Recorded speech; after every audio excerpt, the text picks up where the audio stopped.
Hello बच्चों, तो आज हम आप लोगों को पढ़ाने वाले हैं क्लास 12 बायोलॉजी का एक छोटा सा टॉपिक उत्परिवर्तन या फिर इसे क्यूटेशन भी कहते हैं। तो एक छोटा सा टॉपिक है, इसके प्रकार भी हम देखेंगे, इसके प्रकार भी दिए हुए हैं। तो कभी कभी एग्जाम में पूछ दिया जाता है, जब आपका पेपर टफ बनता है तब ये टॉपिक पूछ दिया जाता है, सरल पेपर में नहीं पूछा जाता। तो इसे आप देख भी सकते हैं और नहीं भी देख सकते हैं, क्योंकि ये कभी कभी पूछा जाता है। तो इसमें दिया हुआ है कि किसी जीन या क्रोमोसोम की संख्या या संरचना में होने वाले वंशागत परिवर्तन उत्परिवर्तन कहलाते हैं। यानी कि कोई जीन है या फिर क्रोमोसोम है, उनमें जो संख्या का परिवर्तन होगा या फिर संख्या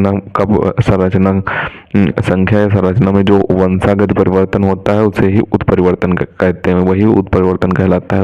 और क्यूटेशन या उत्परिवर्तन शब्द का प्रयोग पहली बार ह्यूगो डी ब्रीज ने किया था। यानी कि जो ह्यूगो डी ब्रीज थे, उन्होंने ही क्यूटेशन शब्द का सबसे पहले प्रयोग किया था। अब इसके प्रकार देखेंगे कि इसके प्रकार में क्या दिया हुआ है। तो उत्परिवर्तन के प्रकार में सबसे पहले छोटी सी थ्योरी आप लिखेंगे, उसके बाद इसके प्रकार लिखेंगे। थ्योरी में दिया हुआ है कि जीन संरचना में किसी भी प्रकार का बदलाव जीन उत्परिवर्तन कहलाता है। जैसा कि ऊपर दिया हुआ है कि जीन संरचना में कोई भी संरचना या संख्या में परिवर्तन क्या कहलाता है, उत्परिवर्तन कहलाता है। यह बदलाव उनकी डीएनए में पाई जाने वाले क्षारकों में हुए उलटफेर के कारण होता है। यानी कि जो बदलाव होता है उनके अंदर डीएनए में पाए जाने वाले जो क्षारक युग्म होते हैं, उनमें उलटफेर जब किया जाता है उन्हीं के कारण होता है। इन्हें भी हम कई भाग में बांटते हैं।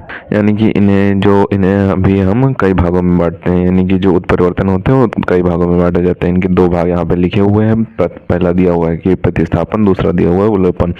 तो प्रतिस्थापन भाग को देखते हैं। सबसे पहले प्रतिस्थापन भाग में दिया हुआ है कि इसमें डीएनए अणु के एक या अधिक क्षारक युग्मकों का अन्य क्षार युग्मकों से प्रतिस्थापित हो जाते हैं। यानी कि जो डीएनए अणु के एक या अधिक क्षारक युग्म होते हैं वो अन्य क्षारक युग्मों से प्रतिस्थापित हो जाते हैं। इसका एग्जाम्पल दिया हुआ है सिकल सेल एनीमिया। यानी कि जो सिकल सेल एनीमिया होता है वो प्रतिस्थापन उत्परिवर्तन के अंतर्गत आता है। अब यहाँ पे विलोपन उत्परिवर्तन दिया हुआ है, इसे भी देख लेते हैं। तो विलोपन उत्परिवर्तन में क्या दिया हुआ उसे देखते हैं।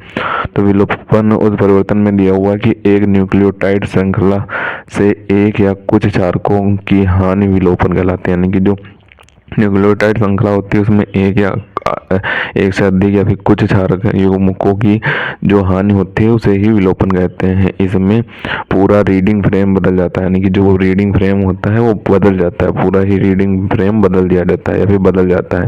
इसीलिए इस फ्रेम को शिफ्ट क्यूटेशन कहते हैं। यानी कि ये जो फ्रेम होता है इसे ही शिफ्ट क्यूटेशन कहते हैं, क्योंकि ये बदल जाता है इसलिए इसे शिफ्ट क्यूटेशन कहते हैं। यानी कि ये जो शिफ्ट लिखा हुआ है शिफ्ट क्यूटेशन कहते हैं। तो यही था आपका क्यूटेशन और उत्परिवर्तन का टॉपिक। तो इसका सबसे पहले तो ऊपर से स्क्रीनशॉट करें, अब बचे हुए पार्ट का स्क्रीनशॉट करें और जो दूसरा पार्ट बचा हुआ है उसका भी स्क्रीनशॉट करें। तो इसे आपको अच्छे तरीके से तैयार कर लेना है। इंपॉर्टेंट क्वेश्चन है, कभी कभी एग्जाम में आता है। जब आपका पेपर टफ बनेगा तो यह आपके सेट में आ जाएगा, सरल बनेगा तो ये पूछा नहीं जाएगा, लेकिन ये ऑप्शनल में पूछ दिया जाता है कि क्यूटेशन शब्द का प्रयोग सबसे पहले किसने किया था। तो आप लिख देंगे ह्यूगो डी ब्रीज ने किया था। तो ये आप ये लाइन जरूर तैयार कर लें।